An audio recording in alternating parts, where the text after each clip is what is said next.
Hello guys, welcome to the channel. Hope you are doing well. आज की इस video में हम आइजर 25 के बारे में बात करने वाले हैं। जो 2025 में बच्चे पेपर देंगे उनके लिए कंप्लीट गाइडेंस और एक रोड मैप क्या है वो पूरा डिटेल में बात करेंगे। तो पूरा वीडियो को ध्यान से देखना, एक एक चीज़ पर डिस्कशन करूँगा मैं। और अगर कोई भी आपको क्वेरी रहे तो आप कमेंट में मेरे से ज़रूर पूछें। वहीं कहीं पे आपको गलती लगे तो मेरे को ज़रूर बताएं।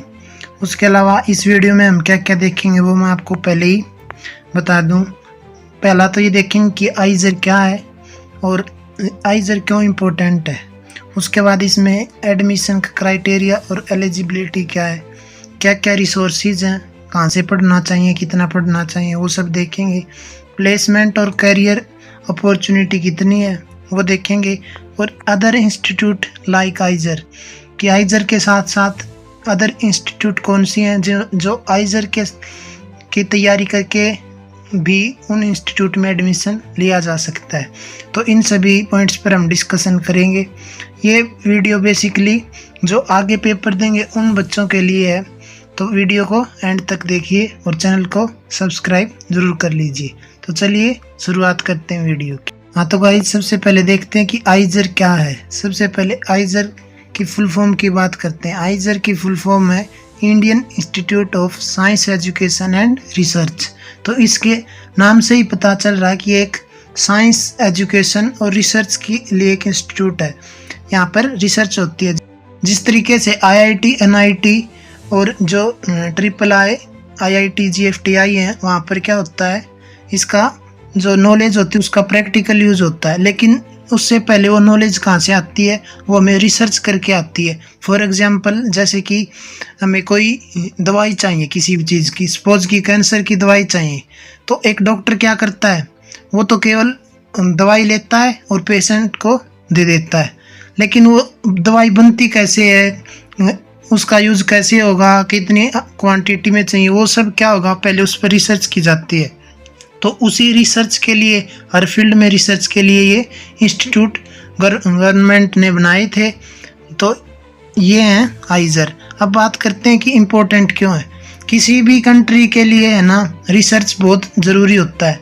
अगर उसका रिसर्च अच्छा होगा तो कंट्री अपने आप आगे होगा, ताकि जब भी किसी भी चीज़ की ज़रूरत पड़े, अच्छे रिसर्चर होंगे तो क्या है, वो उस चीज़ को बना के दे सकते हैं। तो ये सब था कि आइजर क्यों इम्पोर्टेंट है।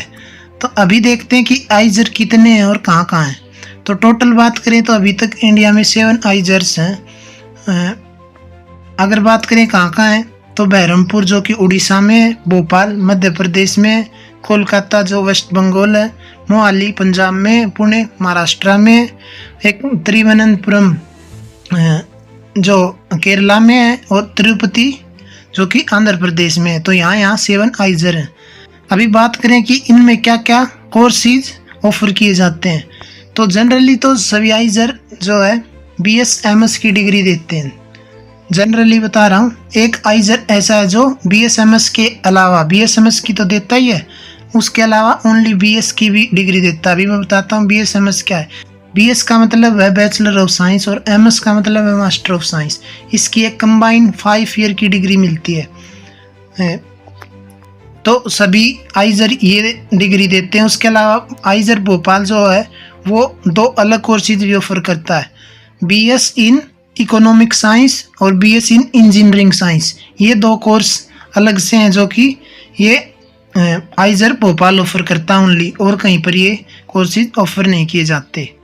उसके अलावा BSMS प्रोग्राम में 5 year dual degree course. Dual degree मतलब 2 डिग्री मिलेंगे, मास्टर डिग्री भी और बैचलर डिग्री भी। उसके अलावा जो आइजर है वहाँ पर एक क्या है, डेप्थ नॉलेज दी जाती है किसकी, नेचुरल साइंस, इंजीनियरिंग साइंस और इकोनॉमिक्स की। पूरी रिसर्च के लिए एक प्रॉपर इन्वायरमेंट दिया जाता है वहाँ पे। तो ये सभी था कि आइजर क्या है उस चीज़ के बारे में। अभी बात करेंगे कि आइजर के लिए एडमिशन क्राइटेरिया क्या है और उसकी एलिजिबिलिटी क्या है। तो चलिए देखते हैं। तो अगर हम बात करें कि एलिजिबिलिटी क्राइटेरिया का एडमिशन के लिए, तो सबसे पहले तो क्या है कि एप्लीकेंट क्या होना चाहिए, इंडियन नेशनल होना चाहिए, यानी कि इंडियन ओरिजिन का वो पर्सन होना चाहिए, इंडिया में उसका जन्म हुआ होना चाहिए, या फिर OCI PIO foreign nations to apply IIT। और OCI क्या होता है, OCI का मतलब होता है ओवरसीज सिटीजन ऑफ इंडिया, जो इंडिया के सिटीजन है लेकिन रहते बाहर है, वो भी अप्लाई कर सकते हैं। उसके बाद पर्सन ऑफ इंडियन ओरिजिन, यानी जो इंडिया के हैं लेकिन बाहर रहते हैं बहुत सालों से, वो भी अप्लाई कर सकते हैं। और फॉरेन नेशन के जो पीपल हैं सभी अप्लाई कर सकते हैं इसके लिए, सभी के लिए अलग अलग क्राइटेरिया हैं। तो हम तो बात करेंगे इंडिया में जो रहते हैं उन्हीं के बारे में बात करेंगे। तो ये मैं 24 के क्राइटेरिया के बेसिस पर मैं आपको बता रहा हूँ। जनरली यही क्राइटेरिया रहता है, 25 में भी यही रहने वाला है। तो अभी बात करें कि IIT का मतलब होता है आइजर एप्टीट्यूड टेस्ट। आइजर में एडमिशन लेने के लिए टेस्ट लिया जाता है, उसका नाम है IIT। तो IIT के थ्रू जो एडमिशन होता है तो IIT का अप्लाई करना पड़ता है स्टूडेंट को पहले। उसके अलावा अगर बात करें कि क्लासेस का या फिर कहें कि ड्रॉपर का क्या क्राइटेरिया है, तो पहले तो क्या था कि जो अपीयरिंग है 12th में या फिर फर्स्ट ड्रॉपर है, दोनों ही एलिजिबल होते थे, सेकंड ड्रॉपर एलिजिबल नहीं होता था। लेकिन इस लास्ट ईयर से क्या हुआ कि सेकंड ड्रॉपर भी एलिजिबल हो गया। यानी कि अगर 25 की बात करें जब आप पेपर दोगे, तो उसमें जो बच्चे 25 में 12th में हैं या फिर 24 में उन्होंने पास की है या फिर 23 में पास की है, तो ये सभी बच्चे क्या होंगे, IIT के लिए एलिजिबल होंगे। उसके अलावा जो भी स्टूडेंट पास हो चुके हैं, अपीयर कर चुके हैं, तो वो एक रिकॉग्नाइज यूनिवर्सिटी या फिर बोर्ड से क्या होनी चाहिए, 12th पास होनी चाहिए उनकी। उसके बाद अगर बात करें सब्जेक्ट की, तो बायो, केमिस्ट्री, मैथमेटिक्स या फिजिक्स, इनमें से कम 3 सब्जेक्ट होने चाहिए। इनमें से कोई भी 3 सब्जेक्ट आप ले सकते हो। ऐसा ज़रूरी नहीं कि बायो भी होनी चाहिए या मैथ भी होना चाहिए, नहीं, दोनों में से कोई एक हो तो चलेगा, दोनों होंगे तो भी चलेगा, लेकिन एक होगा तो भी चलेगा। यानी PCM वाले बच्चे भी दे सकते हैं, PCB वाले बच्चे भी दे सकते हैं और PCMB वाले बच्चे भी दे सकते हैं।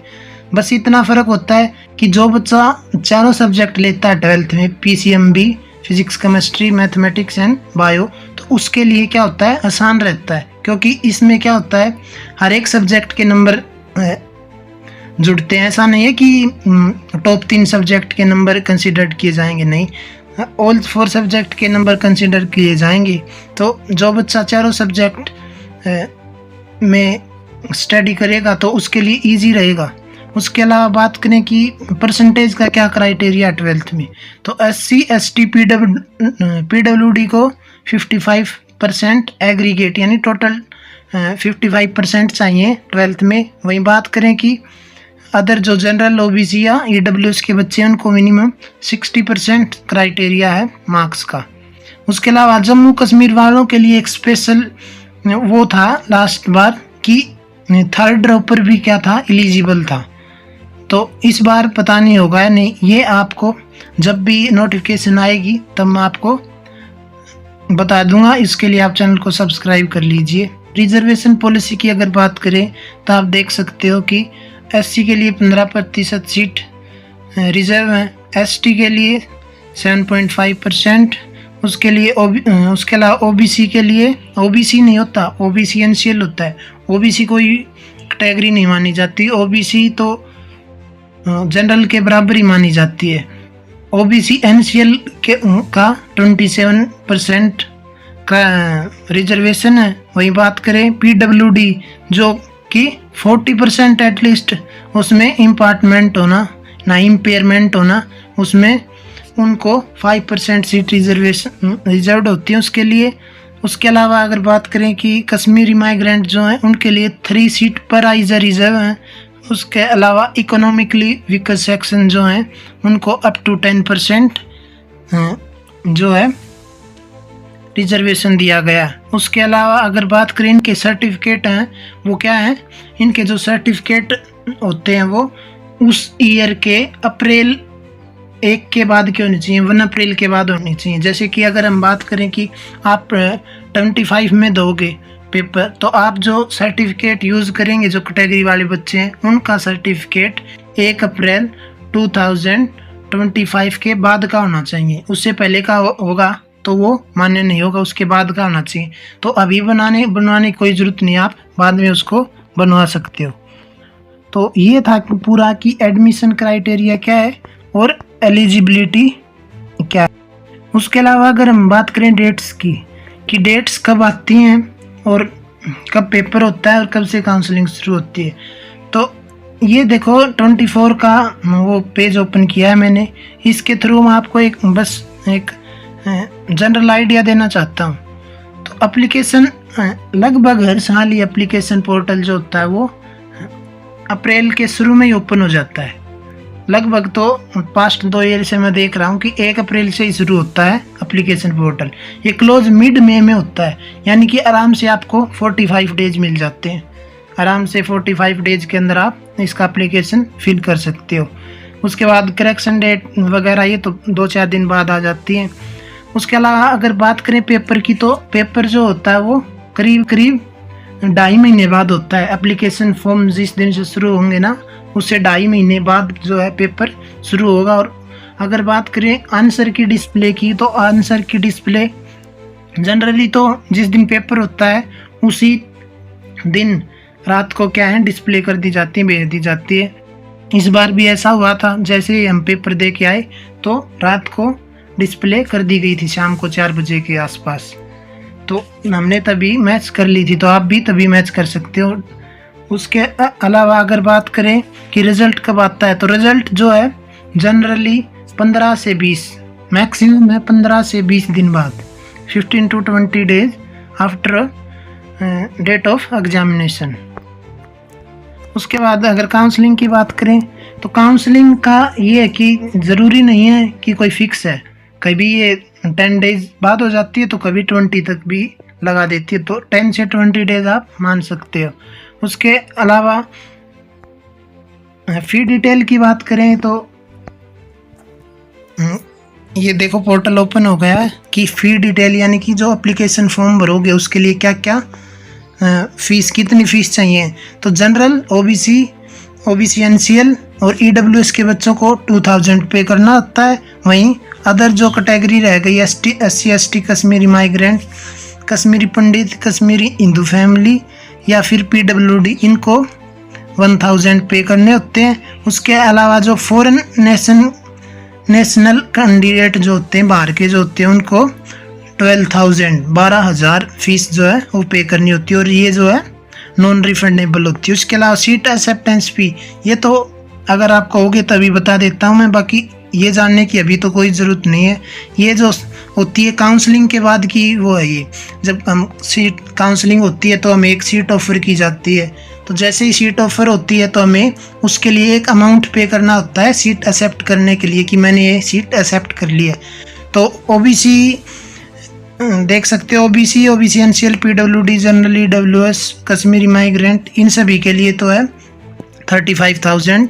वहीं बात करें कि एससी एसटी के लिए, तो उनके लिए हाफ हो जाता है 17,500। तो ये आप देख सकते हो। अभी बात करें कि सीट मैट्रिक्स क्या है, यानी कि हर एक आइजर में कितनी सीट है और टोटल क्या क्या सीट है। तो देख सकते हैं आप, आइजर बहरमपुर में 180 सीट हैं, आइजर भोपाल में 255 सीट हैं, आइजर कोलकाता में 250, मोहाली में भी 250, आइजर पुणे में 288, आइजर तिरुपति में 275 और आइजर तिरुवनंतपुरम में 320। अभी देखें तो ये जो सीट बताई है टोटल, ये जो सीट हैं, ये सीट ओनली बीएसएमएस प्रोग्राम के लिए है। बीएसएमएस प्रोग्राम के लिए है। मैंने एक प्रोग्राम आपको और बताया ना, बीएस प्रोग्राम है जो ओनली, जो कि इंजीनियरिंग साइंस और इकोनॉमिक साइंस में होता है। तो उसके लिए जो सीट है वो अलग से हैं। ये जो है ये आइजर भोपाल में ही है, दोनों प्रोग्राम आप देख सकते हैं। इंजीनियरिंग साइंस के लिए 84 और वहीं बात करें इकोनॉमिक साइंस के लिए 31। तो टोटल जो सीट हो गई वो हो गई 1933। तो ये सीट जो होती हैं ये ज़रूरी नहीं है कि 25 में भी इतनी ही रहेंगी, सीट हर साल बढ़ती रहती हैं। तो हो सकता है इस बार सीट कुछ बढ़ जाए, 100-150 जितनी भी होंगी वो मैं आपको जैसे ही इसका ब्रोचर आएगा तब आपको इन्फॉर्म कर दूंगा। उसके अलावा एक रिसोर्सेज के बारे में हम बाद में बात करते हैं। एक बार प्लेसमेंट और करियर के बारे में बात कर लेते हैं, क्योंकि इस पोर्टल पर हम आए हैं तो आप अच्छे से समझ पाओगे।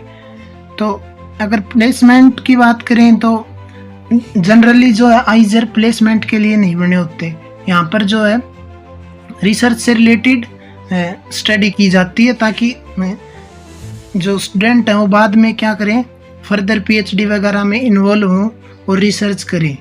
यहाँ पर प्लेसमेंट ना के बराबर होती है। हाँ, 2 कोर्सेज ये जो अलग से हैं भोपाल में, इनमें जो है प्लेसमेंट ज़रूर होती है, लेकिन वो इतनी नहीं है जितनी कि आईआईटी एनआईटी वगैरह में होती हैं। तो ये ज़रूर ध्यान रखें। वैसे तो मैं एक इस पर डेडिकेटेड वीडियो बना दूंगा कि किसको आइजर जाना चाहिए और किसको नहीं, लेकिन ये ध्यान रखें कि जिस बच्चे को ये है कि उसको 4 साल तक कोर्स करके बाद में रुपए चाहिए या मनी से रिलेटेड इशू, तो उसके लिए आइजर प्रेफरेबल नहीं होते। और इनमें जो पढ़ाई भी थोड़ी सी कंपैरिजन टू आईआईटी एनआईटी ज़्यादा करनी पड़ती है, क्योंकि रिसर्च में जो है माइंड का बहुत यूज़ होता है। तो इसलिए जो है ये जो आइजर हैं ये ओनली रिसर्च से रिलेटेड होते हैं। बच्चे क्या करते हैं, फॉरेन में या फिर जैसे आईआईसी बेंगलोर वगैरह या आईआईटीज़ में जाके पीएचडी परस्यू करते हैं, फिर एज ए प्रोफेसर या फिर और भी जो इंस्टीट्यूट वगैरह होती हैं या कुछ कंपनीज होती हैं उनमें रिसर्च के लिए रिसर्च करते हैं वो, जैसे डीआरडीओ इसरो वगैरह हो गई, इनमें जाके और फिर रिसर्च प्रोग्राम से जुड़ जाते हैं वो, और वहाँ से ही क्या है उनका करियर शुरू होता है। तो करियर की बात करें तो इसमें मेनली बच्चे रिसर्च पर ही फोकस करते हैं। फॉरेन में जाते हैं कई बच्चे इंडिया में ही रह के अपनी पीएचडी करते हैं। उसके बाद करियर ऑप्शन की बात करें तो एक मेजर जो करियर ऑप्शन जो है वो है कि पीएचडी करके प्रोफेसर या फिर असिस्टेंट प्रोफेसर की जो जॉब है वो मेनली इजीली मिल जाती है। तो ये सभी था कि आइजर में एडमिशन वगैरह कैसे होता है। उसके अलावा अगर हम देखें तो शेड्यूल और फीस ये सब तो हमने देख लिया। उसके अलावा जो इसमें आइजर में एडमिशन होता है वो पहले जेईई एडवांस और केवीपीवाई के थ्रू भी होता था, लेकिन अभी only and only IIT channel के थ्रू ही इसमें जो है एडमिशन होता है। उसके अलावा अगर हम बात करें कि सिलेबस क्या है और इसके जो प्रीवियस ईयर पेपर हैं वो कहाँ पे मिलते हैं, तो वैसे तो यहाँ पर क्लिक हेयर पर क्लिक करेंगे तो हमें पूरा सिलेबस आ जाएगा, लेकिन इसमें जो सिलेबस होता है वो मेनली जो एनसीईआरटी में है ना, टोटली वही सिलेबस का वो करते हैं। वही सिलेबस आता है पेपर में, जो चैप्टर हट चुके हैं वो नहीं आते, उनसे क्वेश्चन नहीं आता। उसके अलावा अगर हम देखें कि पेपर प्रीवियस ईयर के जो पेपर हैं वो कहाँ पर मिलते हैं, तो यहाँ पर एक ऑप्शन होता है। जैसे हम डाउनलोड्स में जाते हैं तो यहाँ पर देखो इंफॉर्मेशन ब्रोचर्स, तो यहाँ पर सारी चीज़ें आ जाती हैं। हिंदी में इंफॉर्मेशन ब्रोचर और इंग्लिश में दोनों में दिया गया। उसके अलावा फॉर्म और सर्टिफिकेट, जितने भी कैटेगरी सर्टिफिकेट हैं उनके फॉर्म, मेडिकल सर्टिफिकेट के फॉर्म, ये सभी जो हैं यहाँ पर अवेलेबल होते हैं। उसके अलावा प्रीवियस ईयर क्वेश्चन का देखो एक यहाँ पर ऑप्शन दिया गया। जैसे ही हम वहाँ पर क्लिक करते हैं तो ये क्वेश्चन पेपर आ गए। तो 24 का तो अभी यहाँ पर अपलोड नहीं हुआ है, लेकिन जल्दी यहाँ पर 24 का भी अपलोड कर दिया जाएगा। तो आप देख सकते हो ये हिंदी और इंग्लिश दोनों तरह के क्वेश्चन पेपर जो हैं यहाँ पर अवेलेबल होते हैं। पास्ट ईयर के 2017 से ही अवेलेबल है, उससे पहले के नहीं मिलते हैं। तो ये सभी ये पूरा जो बताया मैंने ये था एडमिशन क्राइटेरिया, एलिजिबिलिटी और प्लेसमेंट से रिलेटेड बता दिया।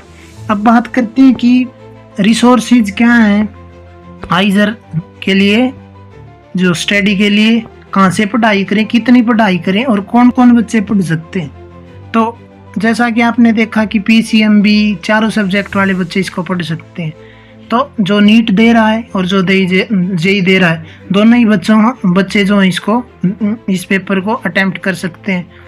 बात करें कि पेपर का पैटर्न क्या रहता है, तो पेपर पैटर्न इस बार ऐसा था कि हर एक जो सब्जेक्ट होता है वो 60 नंबर का होता है। 15 क्वेश्चन आते हैं, एक क्वेश्चन 4 नंबर का होता है, और टोटल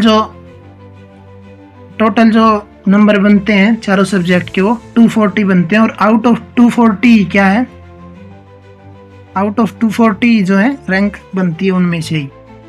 उसके अलावा अगर बात करें कि मिनिमम कोई कट ऑफ पार करनी होती है क्या हर सब्जेक्ट की, तो ऐसा नहीं होता।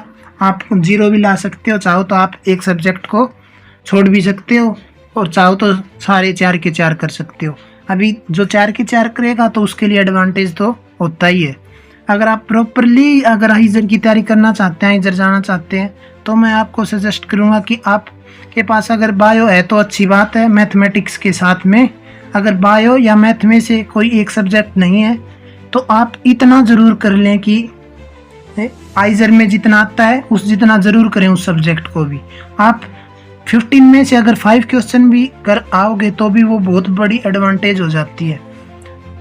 तो ये हाइजर के लिए वो होता है। उसके अलावा अगर बात करें क्या क्या रिसोर्सेज हैं, कौन कौन से प्लेटफॉर्म हैं ऐसे जो कि इसके जो है तैयारी करवाते हैं, तो अभी मैं आपको 2 प्लेटफॉर्म के बारे में बताऊंगा जिसका यूज़ पर्सनली मैंने किया था जब मैं हाइजर की तैयारी की थी। तो आप ये मत समझना कि मैं कोई प्रमोशनल वीडियो बना रहा हूँ, प्रमोशन कर रहा हूँ, नहीं, मैं कोई प्रमोशन नहीं कर रहा। मैं सिर्फ जहाँ से मैंने तैयारी की और जितना मैंने रिसर्च करके देखा निकाला, तो वही 2 प्लेटफॉर्म मेरे को मिले थे जो हाइजर की तैयारी कराते हैं। तो उन प्लेटफॉर्म के बारे में हम बात करेंगे। पहले ये जान लेते हैं कि पेपर कितना हार्ड आता है और किस तरह का पेपर आता है। तो देखें तो मैं पीसीएम का स्टूडेंट रहा हूँ, तो मेरे को बायो का तो इतना ज़्यादा आइडिया नहीं, लेकिन जितना सुना है तो नीट से थोड़ा सा टफ ही आता है, थोड़ा सा, ज़्यादा नहीं, थोड़ा सा टफ आता है। अगर एनसीईआरटी अच्छे से की है तो हो जाता है। उसके अलावा केमिस्ट्री की बात करें तो केमिस्ट्री जेईई मेंस लेवल की ही आती है, एनसीईआरटी करेंगे अच्छे से हो जाती है। मैथ्स जो होता है वो जेईई मेंस के लेवल का मान सकते हो, या जेईई मेंस से थोड़ा सा लो बेशक, या जेईई मेंस लेवल ही मान लो। उसके अलावा अगर बात करें फिजिक्स की, तो फिजिक्स जो आती है वो एडवांस से थोड़ी सी कम या एडवांस को ही टच करती है, तो थोड़ा सा फिजिक्स जो है थोड़ी सी टफ ज़रूर आती है। उसके अलावा अगर बात करें कि रिसोर्सेज क्या है, तो मैं अभी आपको 2 यूट्यूब चैनल पे रिडायरेक्ट करूँगा, तो वो जो यूट्यूब चैनल है उससे ही मैंने तैयारी की थी। तो चलिए वहाँ पर। तो गाइस देखो मैं आ गया हूँ यूट्यूब पे। तो पहला चैनल है विवेक नाइजर साई एस्ट्रा, ये नाम शायद आपने सुना भी होगा, अगर नहीं भी सुना है तो आप देख सकते हो। ये जो चैनल है इसमें ये इनका खुद का ऐप भी है जहाँ पर ये को अपना कोर्सेज वहाँ पर इनके अवेलेबल होते हैं, वहाँ पर आप पे करके और वहाँ से कोर्सेज लेके आप तैयारी कर सकते हैं। कोर्सेज भी ज़्यादा हाई रेट के नहीं होते, मिनिमम रेट में ही होते हैं। जहाँ तक मैंने यहाँ से तैयारी की है तो कोर्सेज अराउंड 5 to 6,000 में आराम से तैयारी हो जाती है। तो ये एक अच्छा प्लेटफॉर्म है, इसके थ्रू भी आप कर सकते हो। जो है ये टेस्ट वगैरह और जो भी अपडेट वगैरह हर चीज़ जो है टाइम पर देते रहते हैं। उसके अलावा एक चैनल और है जो कि फ्री है। तो गाइज आप देख सकते हैं जो सेकंड चैनल है वो ये है, Qubit educational services by IIS alumnus. तो ये चैनल जो है ये उन बच्चों के लिए हेल्पफुल रहेगा जो बच्चे की जो PYQ सोल्व करते हैं और उसके बाद अगर उनको उनके जो आंसर हैं, सॉल्यूशन है वो चाहिए, तो इस चैनल से मैंने भी तैयारी की थी। जो आंसर हैं वो यहाँ पर मिल जाते हैं, सॉल्यूशन हर चीज़ के। तो जैसे प्लेलिस्ट में हम जाते हैं इनके, तो यहाँ पर हमें हाइजर देख सकते हैं, हाइजर एप्टीट्यूड टेस्ट 2024 सॉल्यूशंस। ऐसे ही हर एक ईयर के यहाँ पर जो हैं सॉल्यूशन मिल जाते हैं। तो ये 2 चैनल थे, ये 2 चैनल हैं जहाँ से आप तैयारी कर सकते हैं। आई थिंक शायद अब तो इनका भी ऑनलाइन कोर्स जो है वो आ चुका है, तो आप वो भी खरीद सकते हैं। तो उसके लिए मैं आपको कह नहीं रहा, वो आपकी अपनी मर्जी है आप कहाँ से करें, लेकिन मैंने जहाँ तक रिसर्च किया और पता लगा थी ये 2 चैनल है जहाँ से आप इसकी तैयारी कर सकते हैं। उसके अलावा अगर इस चैनल से बात करें तो फ्री में भी आप क्या कर सकते हो, जो सॉल्यूशन है वो देख सकते हो। तो ये तो पूरा डिटेल था हाइजर के बारे में, हाइजर में कैसे जाना है और कहाँ है और क्या क्या रिसोर्सेज हैं। अभी बात करें कि हाइजर के अलावा कौन कौन सी इंस्टीट्यूट हैं जिनमें हम जा सकते हैं। तो पहले तो उन्हीं इंस्टीट्यूट की बात कर लेते हैं कि जो कि आइजर यानी IAT आइजर एप्टीट्यूड टेस्ट के थ्रू ही मिलती हैं, और उसके बाद देखेंगे कि अदर इंस्टीट्यूट जो अदर एग्जामिनेशन के थ्रू मिलती हैं। तो पहले IAT के थ्रू बात करें तो IISc बेंगलोर, नाम आपने सुना भी होगा, बहुत बड़ा इंस्टीट्यूट है, शानदार इंस्टीट्यूट है। तो IISc बेंगलोर जो होता है वो IAT चैनल के थ्रू ही मिलता है। उसके अलावा JEE mains, JEE advance, NEET के थ्रू भी मिलता है, लेकिन वहाँ पर कट ऑफ काफ़ी आई जाते हैं, आई तो यहाँ पर भी जाते हैं। अराउंड AIR 40 से 50 मान सकते हो आप IAT में, तब जाके IISc बेंगलोर मिलता है। उसके अलावा अगर आपको IIT जाना है, IIT मद्रास, हाँ मैं IIT की बात कर रहा हूँ, वो भी सेकंड ड्रॉप पर होते हुए भी। वैसे तो हम JEE के थ्रू जाते हैं IIT में, तो जो है सेकंड ड्रॉप पर एलिजिबल ही नहीं होता IIT के JEE एडवांस के लिए, लेकिन यहाँ से हम सेकंड ड्रॉप पर होके भी IIT मद्रास जा सकते हैं। तो लेकिन जो डिग्री मिलती है वो ज़रूर देख लें, BS bachelor of science in medical sciences and engineering में डिग्री मिलती है। तो ये दो इंस्टीट्यूट हैं जो IAT के थ्रू ही मिलती हैं। लेकिन एक चीज़ का ज़रूर ध्यान रखें, अगर आपको यहाँ पर जाना है तो इनके लिए अलग से जो है रजिस्ट्रेशन करना पड़ता है। IAT का रजिस्ट्रेशन तो करना ही होगा, साथ में इनके लिए अलग से इनकी साइट पर जाकर रजिस्ट्रेशन करना होगा। कैसे करते हैं, कब करना है, वो मैं आपको टाइम पर अपडेट कर दूंगा। उसके अलावा अगर हम बात करें तो मेनली 3 इंस्टीट्यूट और हैं जो कि बेहतरीन इंस्टीट्यूट हैं। उनमें से अगर बात करें तो आपने सुना होगा नाइजर, तो niger one of the best institute है।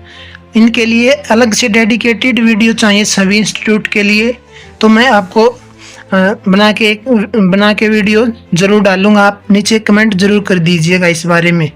तो पहला नाइजर है और CEBS मुंबई, ये 2 इंस्टीट्यूट हैं जो कि नेस्ट के थ्रू मिलते हैं। नेस्ट के पेपर का लेवल काफ़ी हाई होता है, JEE एडवांस के बराबर का होता है, लेकिन जो उसकी कट ऑफ बहुत कम जाती है, और ये एक बहुत अच्छा इंस्टीट्यूट है। अगर बात करें तो इसमें फ़ीस बहुत कम लगती है, और इसमें जो है हमें हर साल रुपए मिलते भी हैं पढ़ने के। तो इसके लिए अगर आपको डेडिकेटेड वीडियो चाहिए तो मैं चैनल पर अपलोड कर दूंगा, आप कमेंट कर देना। उसके अलावा अगर हम बात करें तो एक इंस्टीट्यूट है IACS। तो हम बात कर रहे थे कि IACS जिसकी फुल फॉर्म है Indian association for cultivation of science, ये कोलकाता के अंदर है, बहुत ही ओल्ड इंस्टीट्यूट है, इसकी फीस भी बहुत कम है, और ये भी जो है रिसर्च के लिए ये इंस्टीट्यूट बनाई गई। इसका अपना एक पेपर होता है, IACS का पेपर होता है। ये जो सभी पेपर होते हैं लगभग जून में ही होते हैं, और इसके लिए एक चीज़ ये है कि इसका इंटरव्यू भी होता है। पेपर के बाद जो सिलेक्शन होता है उसके बाद इंटरव्यू होता है, और उसके बाद सिलेक्शन होता है जाके इंस्टीट्यूट में। एक ये, उसके अलावा अगर आपको मैथमेटिक्स, प्योरली मैथमेटिक्स में इंटरेस्ट है तो आपके लिए बेस्ट इंस्टीट्यूट होंगे CMI चेन्नई मैथमेटिकल इंस्टीट्यूट है एक, और एक है ISI इंडियन स्टैटिकल इंस्टीट्यूट। बहुत ही बेहतरीन इंस्टीट्यूट हैं ये दोनों, और इनकी फ़ीस भी बहुत कम है। चेन्नई मैथमेटिकल इंस्टीट्यूट का अपना पेपर होता है, वहीं ISI का भी अपना पेपर होता है। दोनों के पेपर में होते हैं, और ये जो नाइजर और ये जो बताया IACS, इनका पेपर जो होता है ये जून में होता है। तो ये अदर इंस्टीट्यूट थे, इनसे रिलेटेड अगर आपको अलग से वीडियो चाहिए तो सभी इंस्टीट्यूट की वीडियो, जिस भी इंस्टीट्यूट की वीडियो चाहिए आप कमेंट कर देना, मैं आपको बना के ज़रूर भेज दूंगा। तो ये थी पूरी वीडियो आइजर की कंप्लीट डिटेल के अबाउट। इसके अलावा अगर आपको अभी भी किसी चीज़ पर डाउट है तो आप कमेंट करके ज़रूर पूछ लीजिए। उसके अलावा अगर आपको पर्सनली मैसेज करना है तो मैं आपको डिस्क्रिप्शन में ईमेल भेज दूंगा, वहाँ पर आप मेरे को मैसेज कर देना, मैं आपका जो क्वेरी होगा उसका रिप्लाई कर दूंगा। तो ये पूरा डाटा था, पूरा आइजर में कैसे जाना है, कैसे एडमिशन होता है, क्या क्राइटेरिया होता है। तो वीडियो अच्छी लगी हो तो वीडियो को लाइक करें और चैनल को सब्सक्राइब करें, और for more update stay tuned. Thank you very much.